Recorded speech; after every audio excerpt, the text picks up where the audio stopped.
Hello and welcome to the first match of the Rhino Showdown. We are very excited to bring you this tournament that has been long anticipated, the second in our run of competitions hosted by Kauza. I am Fluffy. Alongside me is By Noir Dreamer. Hello, welcome everybody. I'm very excited to be back here for Overwatch. I think this will be my third game casting with a new mic, so I'm very excited to show off my buttery smooth voice. Your mic is much better than mine. We have a match before you this evening, eventually starting after players were being a bit slow. But they're all in the lobby now, and we have our two teams in front of you. We have Hatchlings versus RQ Eulogy. Two teams that were in they are in the first division. They had a successful running in the Power Up Cup, and they will be starting off their campaign against each other.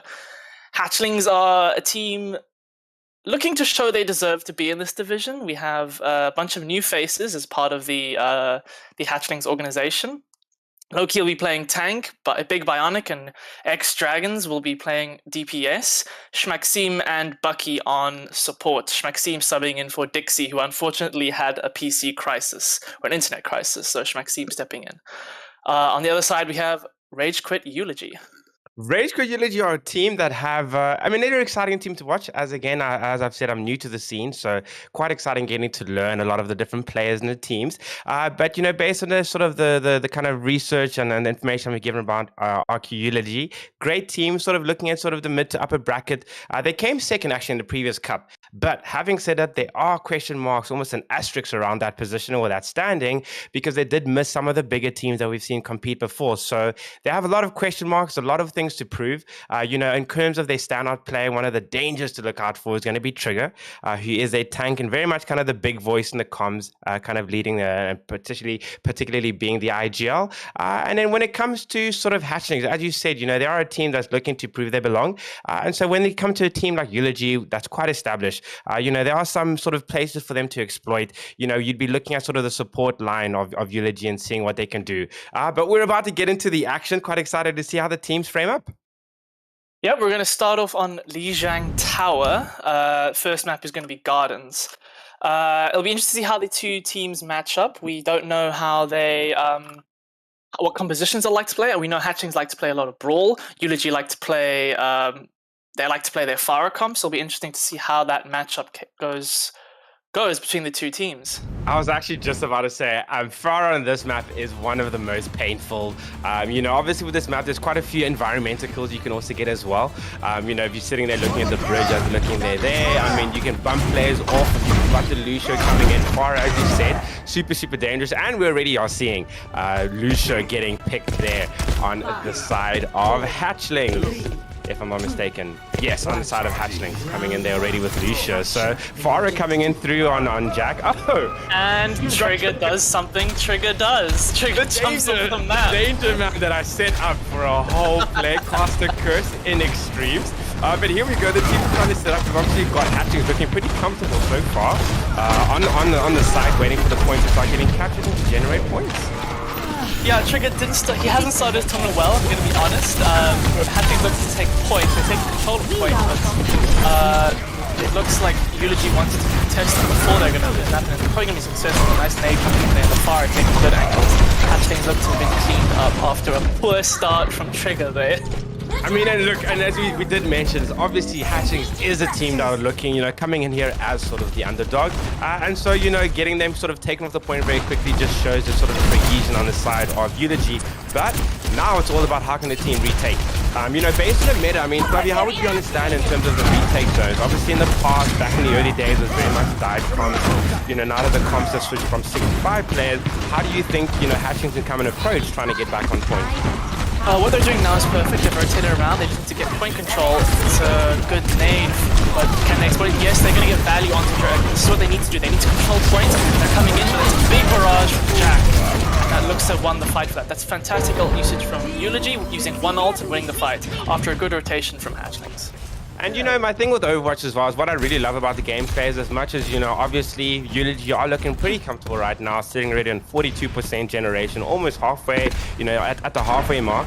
I think it's about how do you get changes out of the side of Hatchlings. You know, you've got a strategy, try to implement it, try to get that control back.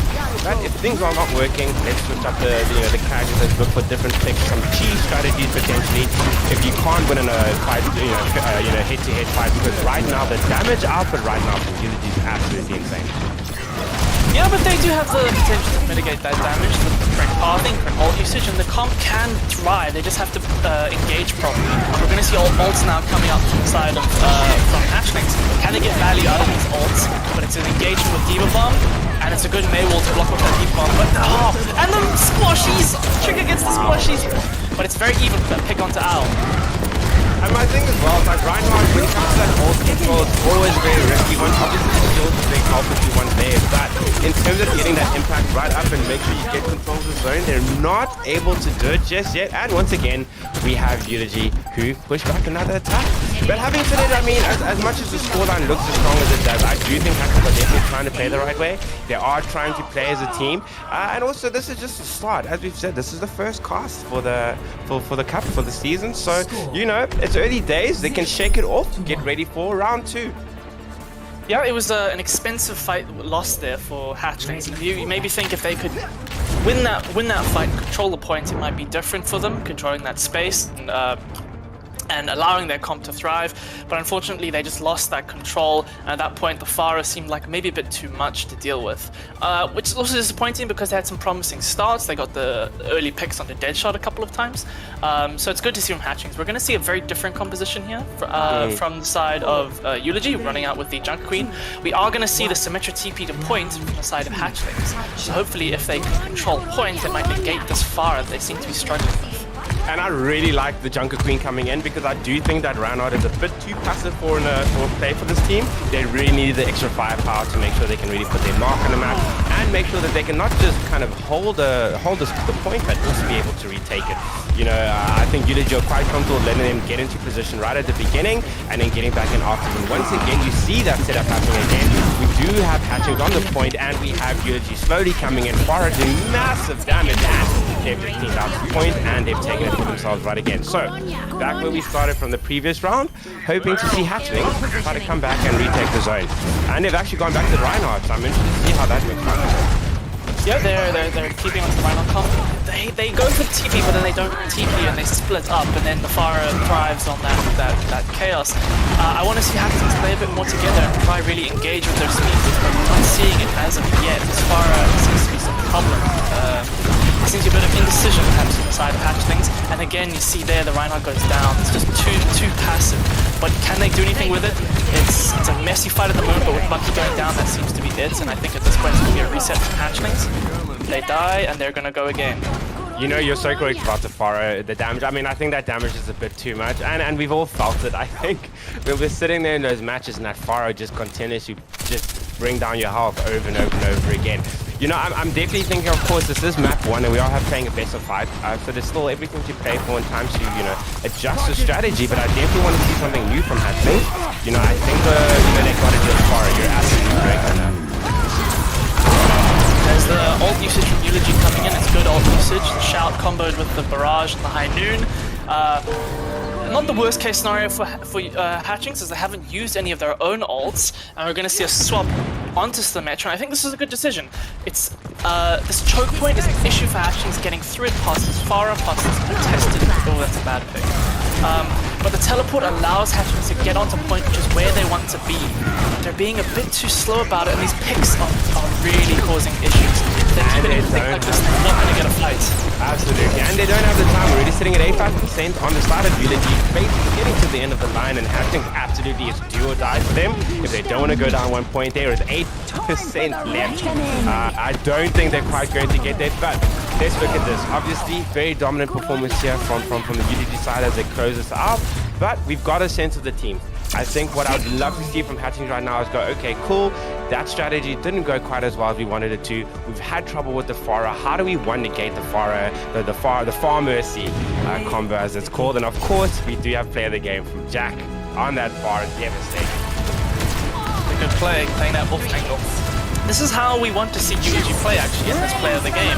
The engagement was good onto the backline of Eulogy. Unfortunately, just the barrage comes in and it gets good value.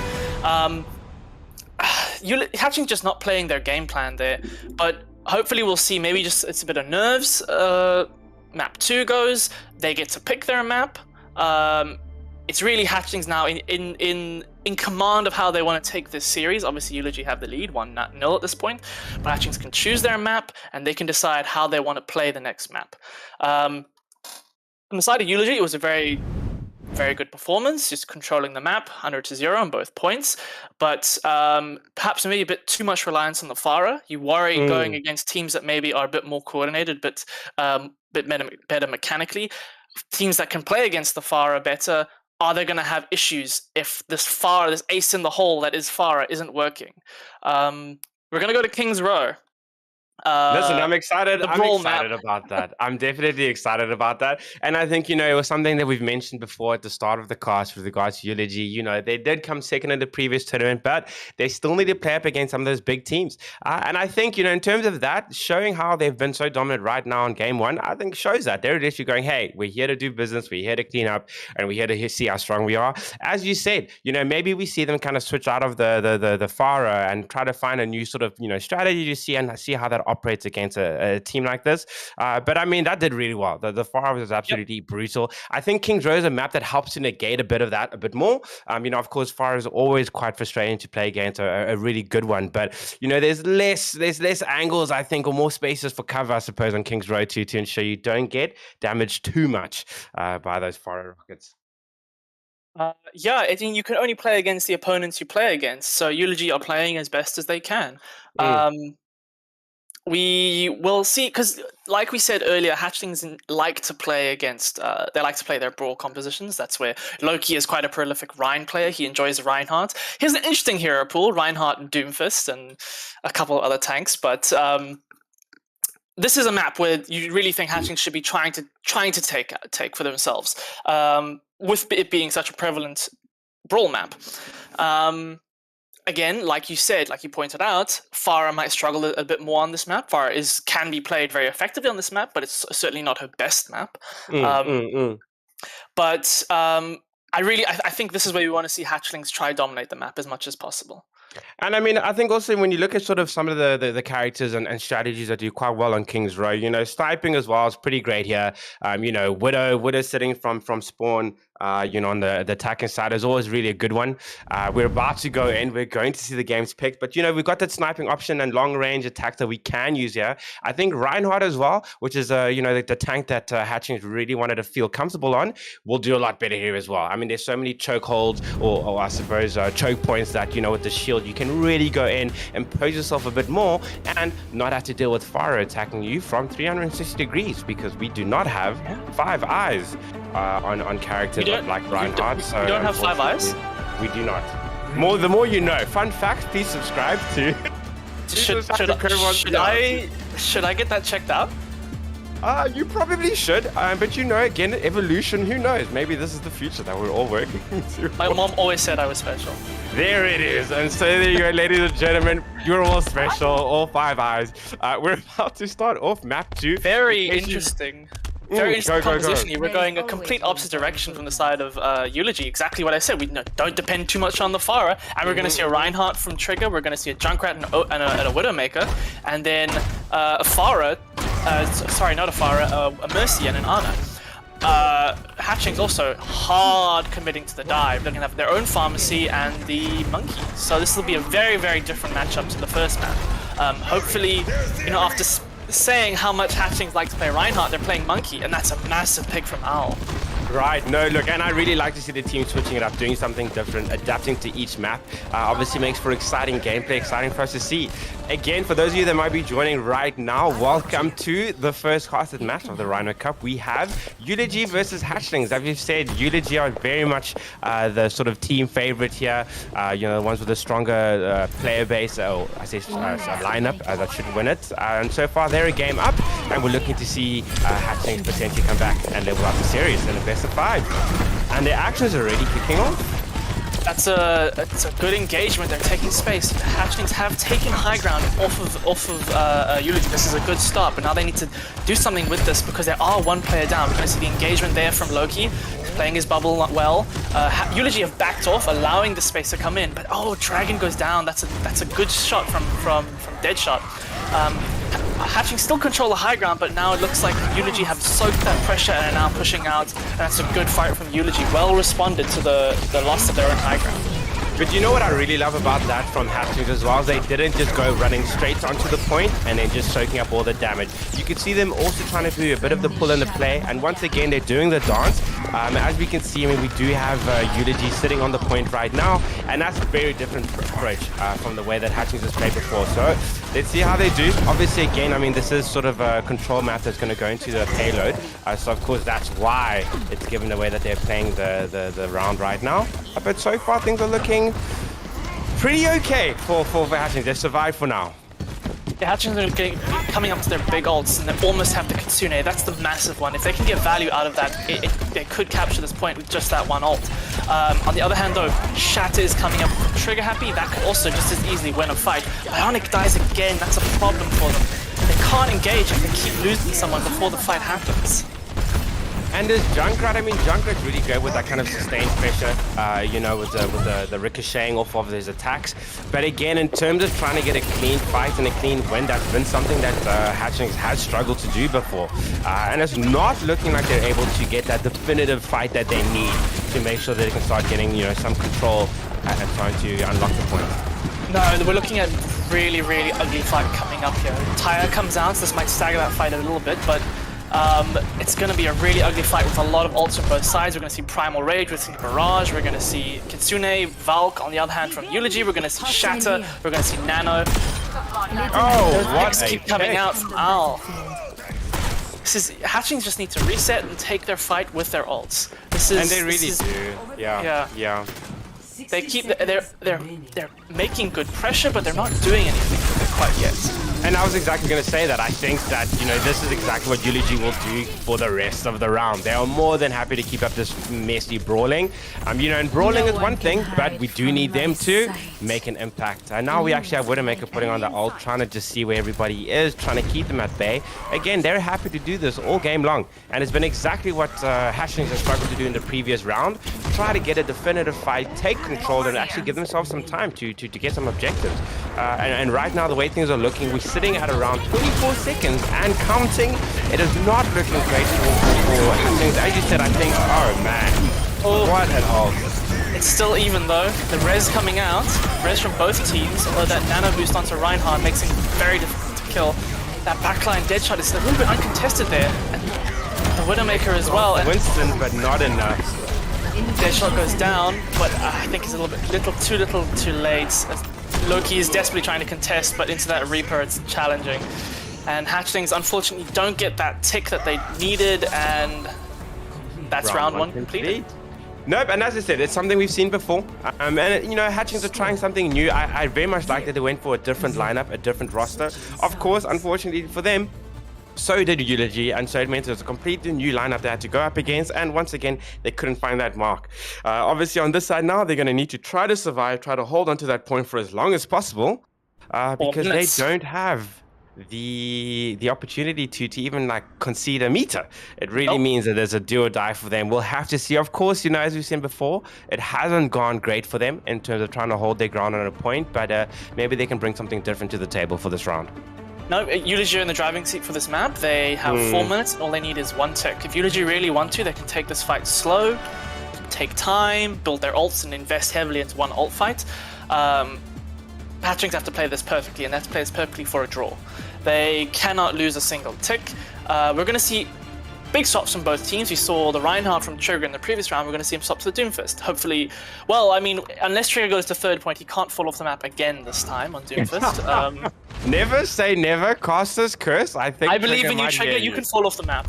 We're going to see Hatchlings go to that brawl composition. We're going to see Loki on the Reinhardt, a hero that he's quite comfortable on. We'll see Dragon on the Mei, another hero he's quite comfortable on. It'll be interesting to see how Hatchlings play this brawl composition into this long-range spam composition that that Eulogy want to play. I say spam, but they're gonna have the Widowmaker and the Ashe. It'll be difficult for Hatchlings to get onto those heroes. Oh yeah, but I think again here, having Rhino here just kind of soaking up that damage, letting, Hatchlings get into characters that they're comfortable with. Again, the question is going to be, can they hold on? Can they keep them at bay? I mean, if you're struggling to kind of push a team off site, to take the point, it's going to be just as difficult, if not harder, to keep a team with so much firepower. But so far, they are actually pushing up quite forward, trying to be aggressive, trying to make sure that they don't give Eulogy the comfort of getting stable and coming to the point slow. They're making them fight for every inch, which is exactly what they need to do. Dragon overextends a little bit, gets picked for it, and then Loki tries to save him but goes down. Oh, that's unfortunate. Now it looks like Eulogy are just going to camp.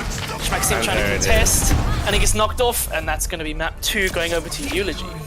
It was risky. I mean, I think they were obviously probably thinking to themselves, we can't just sit back and let them kind of play comfortably and let them set the pace of the game. We're not going to win that. And so I do think, as crazy as that looked, I do think that was the right play. Just go win with the 5 eyes that looked like they were joined in together there. Looking stunning. I don't know how that helps with the picking off, but apparently it didn't make a difference. I haven't seen that intro with the googly eyes before. That was good. Eyes for the win. I respect the play from Hatchlings. They're in Eulogy were in the driving seat, so Hatchlings have to try something. So they try to go for that early wall and the early isolation. Unfortunately, Dragon just gets picked. He doesn't get that wall, and then at that point you're playing 4v5, and that gets very difficult. And then Loki goes down, and then at that point it's over. So I understand the play from Hatchlings. It just the execution wasn't quite there. We're going to be going over to our next map, which will be Escort. I'm sure Hatchlings are discussing right now which map they want to play. The map pool is between Junkertown, Dorado, and Route 66. What do you think Hatchlings need to do to change this around for them? Eulogy have been in the driving seat quite comfortably at this point. Hatchlings need to change something up. What do you think that is? It's so interesting because I think they did such a completely different approach for map 2. So they're obviously trying to adapt and do things differently. As we saw in the second round, they try to go up and into the faces of Eulogy. It didn't work. I definitely think they need to get into a more of a team cohesive lineup. It's something that you mentioned already that they're getting. It's those picks that happened. Either it's Farah in game 1 where they get picked off at various angles, or in game 2 when they were pushed up all across the line past the point, and it's one person goes down and the rest of them follow like dominoes. So I think let them get a lineup that's going to force the team to come in together. I think the Winston was a good call. They maybe should have stuck with that for a while and try to really take it to Eulogy, because they're not going to survive those long range fights or those extended fights. They need to come in, do something crazy, and let a bit of luck play on their side so that they can maybe get the right pick they need and as a team control the point. That's what I hope they can do. But of course, Escort means it is also unfortunately just a mode that favors a team that can give a lot of consistent DPS and damage to keep the point moving. Yeah, this is a map that Eulogy are going to look to attack. This is a map that is very, very favored to the team that can control the high ground. On first point, the defenders have a massive advantage as they have control of those high grounds. On second point, again, the team that controls that high ground very often is going to win the fights.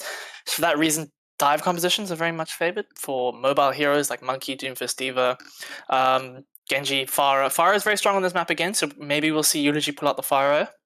Maybe we'll see Hatchlings pull out the Pharah. We do know Dragon likes to play the Pharah. We know, I think it was Jack was playing the Pharah from Eulogy in the first map.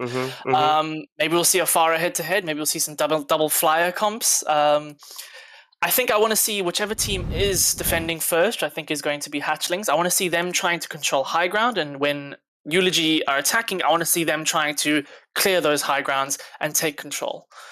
Because right that's now, actually a great point. That's actually a great point that you raised around sort of the high ground, because it was something that you mentioned in a previous match as well. But again, I think it was Eulogy that was really optimizing that the most when things looked comfortable for Hatchlings, or maybe comfortable is too strong of a word. But when they were looking in a pretty even position, it wasn't when we saw their Winston chilling in high ground and kind of shooting out from above and trying to jump on them and kind of exert the pressure that way. And as you said, Dorado's definitely map verticality is going to be a big difference. They couldn't deal with the Pharah last time. I'm interested to see if they expecting a Pharah to be picked here again, and what they might do to counter that. You know, you obviously have the likes of a Widowmaker and Anna that could go in and kind of deal with that. Genji, again, someone that you've mentioned as well, that could be really, really great. But of course, we've got to, look at the pools, the champion pools of these players as well, and find things that are comfortable for them. But I want to see something new. I want them to commit. I don't think Reinhardt is going to work against a team like Eulogy. There's just far too much firepower, especially with the fire. Definitely not on this map. This map, Reinhardt is very, very much going to struggle unless you can have some excellent pathing onto high ground. I worry this might be 3-0. I don't want it to be 3-0, but if Hatchlings can't sort out their dive composition on this map, I think Eulogy will take it. I stand to be corrected. We love a caster's curse. Jack, this is Trigger. Trigger proves it right at the start, just to set you have seen through my plan. Do I break it? Do I break it if I say it out loud? I don't know, but if I say, I think Eulogy's going to win this map, I don't want them to. 3-0 incoming. I think we're going to see Trigger do a great play of the game in the first minute. Wait, there are. You can fall off the map in this over here. I actually do enjoy the I do first enjoy point and second, we might see some Trigger jumping off the map again.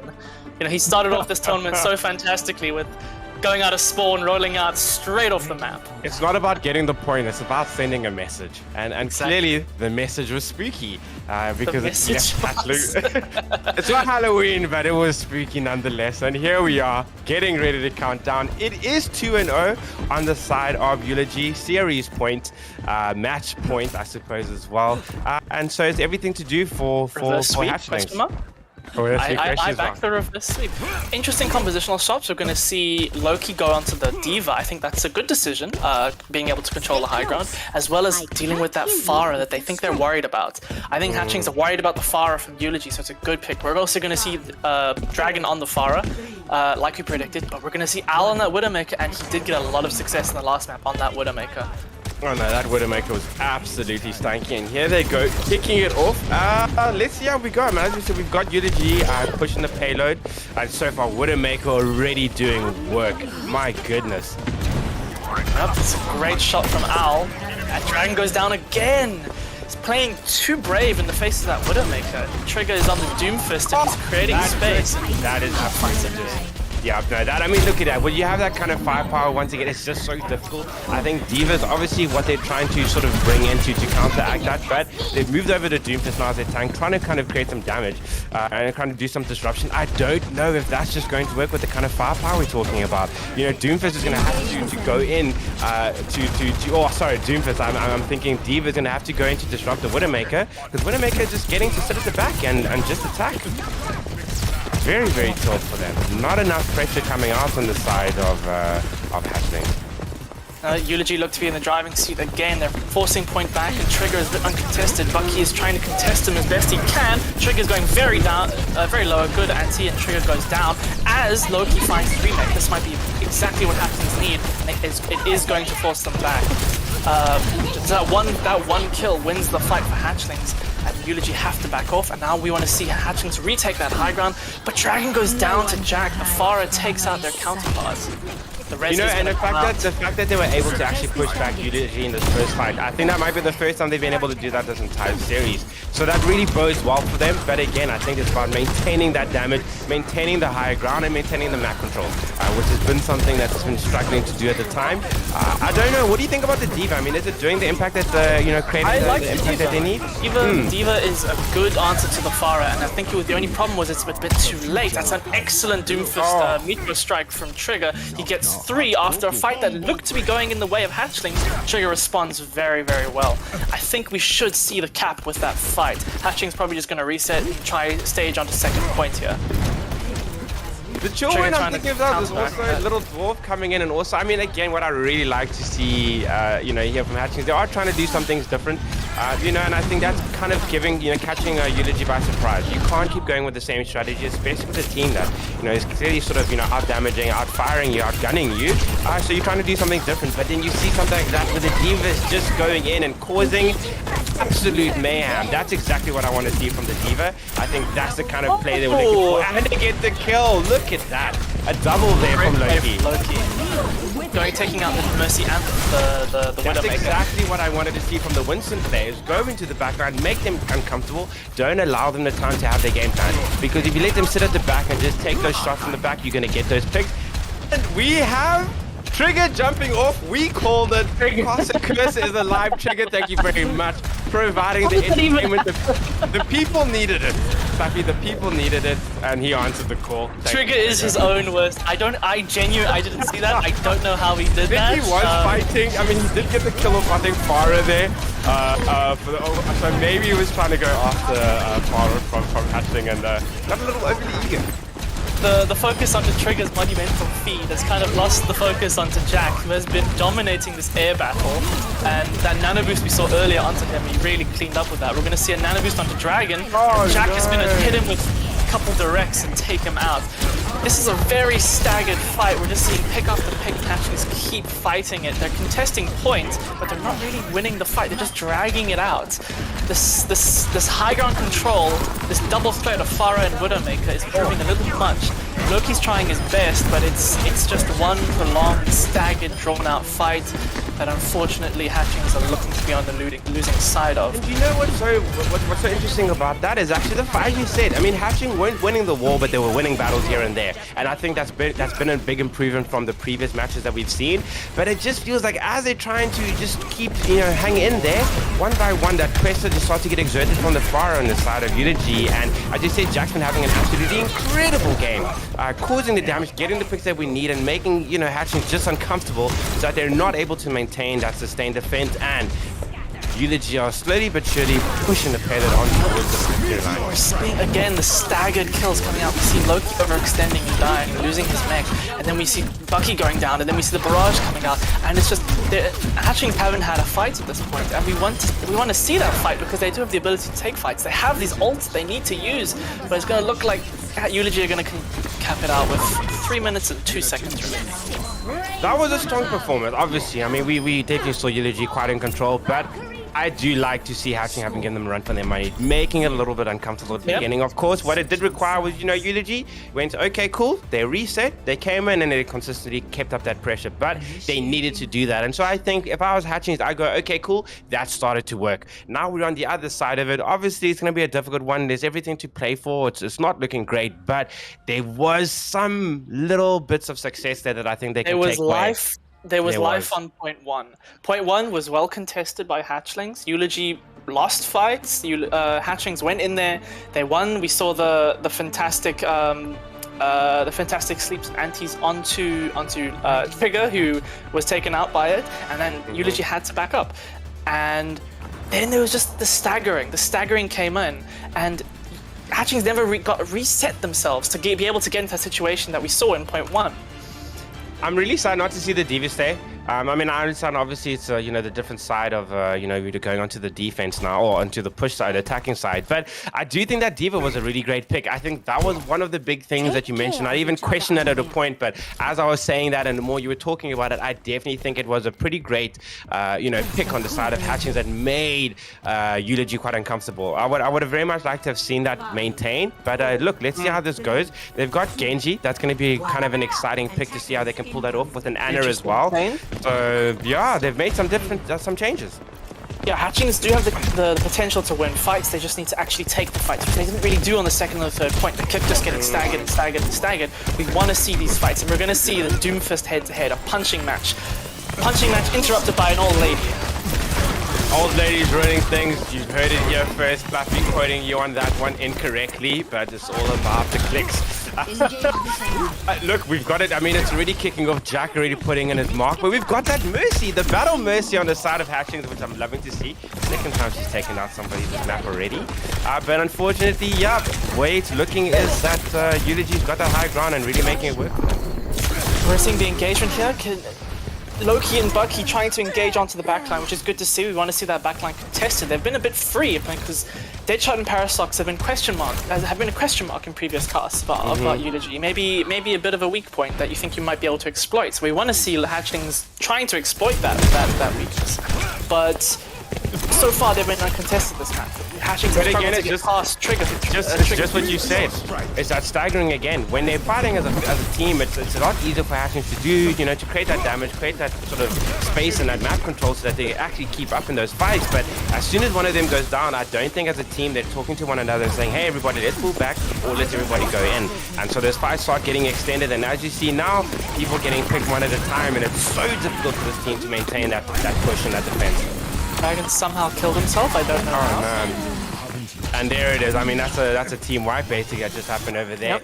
Yep. It just feels like as soon as Eulogy get one pick, unfortunately Hatchlings are just not able to communicate as a team and to react very quickly as a team. And so you just get these extended fights, and one by one the team gets picked. You know what I really love seeing from Eulogy is that they all kind of focus the fire as well as a team. Everybody's really focusing on the individual players one at a time on the opposing side, whereas Hatchling is a bit spread out and trying to just make things work and stay alive. Dragon contesting that Widowmaker again, but it's brave, but it's not working out for him. They can't be peeking Widowmakers with sights. Yeah, just as you pointed out, it's one person goes down and then Hatchlings try to take the fight and it just run out, and it's always in a losing situation. You worry for them. It's gonna be Symbol coming out from the side of Jack, and that should be that fight when the cleanup happens. This is a problem for Hatchlings as they only have 1.5 minutes left. We're gonna see a big Bionic hop to the Widowmaker to contest Owl on the Widowmaker. I think that's a good decision. I think as long as Big Bionic is alive, he has a problem for Owl. They don't have to kill each other, they just have to contest each other. Give the other players a bit more space. I want to see a bit more of an aggressive fight from Hatchlings. They have these ultimate abilities, but they're holding onto them. Owl takes out Big Bionic, that gives him a bit more liberty and a bit more freedom to work, and he's going to pick up Maxime, who just rezzed Bionic. Bionic looking to do something. Bionic goes down. You know what I love is the aggression of the Mercy players from both teams. I've been seeing them in the kill feed. They're participating. They're getting involved. Once again, we've actually seen there on the side of Eulogy getting a pick with the Mercy Widow combo there. I think you're seeing the res in the kill feed, not the pick. Oh no, am I really doing that? There we go. Welcome everybody. Glenn, this is me, Dreamer, new to Overwatch, not looking at my kill feed better. I'm a Moira player, I don't heal, so I wouldn't really know what support players do. I'm all about that battle. See, this is why I don't know about the... Loki gets Paraslux, that's a huge kill. This is an even fight now. But Owl's getting picks, Maxime and Bucky go down, so Hatchlings have no backline. Owl goes down, but this is still even. With the spawn advantage from Hatchlings, they could do something with this. Both supports are down from the side of from Eulogy. There are only 7 seconds left. Bionic is contesting point. Bucky is on high ground contesting... oh, that timer is going down. Bionic is contesting though, they have overtime, and Hatchlings have a massive spawn advantage. They can win this. This is in the realm of possibility. Loki's on point, keeping the contest. He seems to be doing okay. The spawners are coming back. We're going to see some swaps for spawn. Gregor was doing absolute work there to keep them off that point and just getting kills one by one there to finish it off. And, as we said, it was a predicted one with Eulogy taking the win. I do think I saw there was some saving graces from Hatchling there. Again, they're a team kind of working their way in, getting used to it, learning, growing, as am I clearly on learning to read the newsfeed as a support player. But here we are. Doomfist in the kill feed. Trigger. I love Trigger, balancing it off, coming in here with a great kill. Again, the way that he's just so disruptive and getting those kills and just consistently going in, being difficult, being annoying to play against, and then still walking off the map every other point. I think that's just, you just call balance. It's feast and famine. There is, it's... Trigger died twice or 3 times to himself. Jumping off the map. I think it was twice. He did. It was twice. It was at least twice. Maybe we missed one of them in the chaos that happened there. But as we saw, Eulogy kind of taking a 3-0, very, very comfortable win. Some of the stuff we had spoken about before around, there are some question marks. Obviously, Hatchling is not the strongest team for them to play against. But, in terms of a performance against a weaker team, they did really well. They played their roles right. They did some different strategies as well. They didn't go with the same plan over and over. And that's definitely something positive looking forward to, sort of the rest of the games happening. Yeah, it's those question marks around Eulogy and do they deserve the second place they got in the previous tournament? You can only play the teams that you play, and they've shown here they win a comfortable 3-0. Their next match, I'm not sure who will be against, but I'm sure they will perform just as well in that match. And those questions will continue to be there until they play those bigger teams, but they win this match quite comfortably. Hatchlings perform not to the best of their ability. I don't think they'll be happy with how they're played, but they are a team looking to improve, and I hope to see bigger and better things from them. They certainly gave it their all, and what I like to see is that they didn't give up. They kept Mm. trying. They kept trying different things. They tried different heroes. They tried different strategies. Unfortunately, they didn't quite pay off, but it was good to see from a team.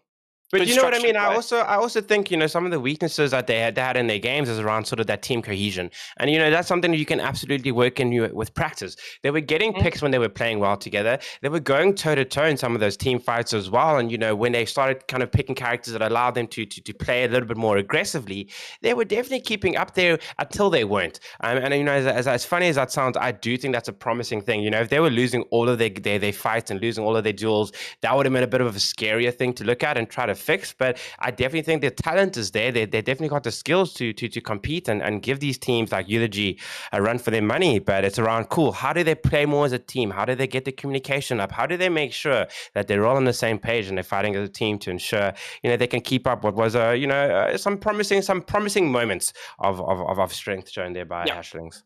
certainly. So we now move on to the next section of tonight's broadcast. So I'm going to give the question to you. Who is tonight's player of the match? Oh, I mean, I think Jack was just absolutely just so dominant. I mean, the consistent picks that they were getting throughout the 3 games as well.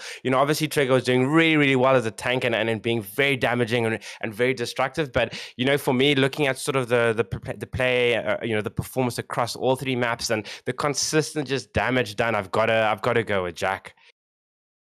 The fair choice, well reasoned. My pick is Trigger because him jumping off the map was funny. Listen, that's a tipping point. I get it. I can't even argue that. But that was tonight's match. We hope everyone enjoyed it. Eulogy take the win 3-0. We hope to see you all again in the future. We will have more casts, matches happening every week for the next foreseeable future. I've been Fluffy. You can. This is my co-caster, Binoir Dream. Where can we find you? By Noir Dreamer. You can find me by Noir Dreamer on all my handles, on Instagram, Twitter, everything in between. Yeah, this was fun. It was really great getting back into the casting, hoping to do a lot more of these. Load shedding provided. My laptop's actually about to die off. So I guess I can thank Eulogy for the quick 3-0. Just in time. And just in time. And yourself, Fluffy, where can everybody find you? You can find me at It's Irrelevant because I don't use Twitter that much. But more importantly, you can follow everything that's happening in local Overwatch at ZA Overwatch on Twitter. We hope to see you all there. You will see notifications there of when games are being casted. I may be casting, I may not be. Noah will probably be casting. Who knows? A mystery. Find out next time on Dragon Find out Ball next Z. time. We hope to see everyone again. Have a good evening. And yeah, that's it. Cheers, Goodbye. everybody. Good night.